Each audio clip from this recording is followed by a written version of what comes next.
आव्हान म्हणाल तर मला ते जरा क्लिक झालं.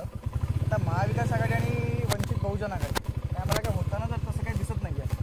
पण तुमचं आणि प्रकाश आंबेडकरांचं मध्यंतरी बोलणं झालं होतं. त्यांचा काय तुम्हाला पाठिंबा असणार आहे? म्हणजे प्रकाश आंबेडकर साहेबांच्या ज्यावेळेस मी 2-2.5 महिन्या पाठीमागं ज्यावेळेस भेटलेलो होतो, हां खरखर मला ह्या गोष्टीचा अभिमान वाटला. कारण एवढ्या मोठ्या व्यक्तीला मी भेटलो आणि त्यांनी भेटल्यानंतर दुसऱ्या भेटीमध्ये माझ्यासाठी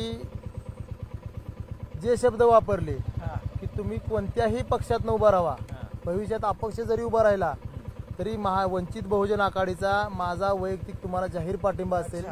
मी तुमच्यासाठी त्या जिल्ह्यामध्ये 1 किंवा 2 सभा घेणार.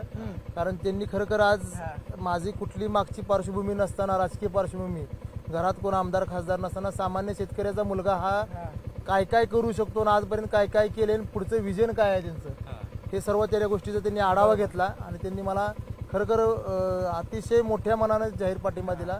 मी हे आयुष्यभर विसरू शकत नाही.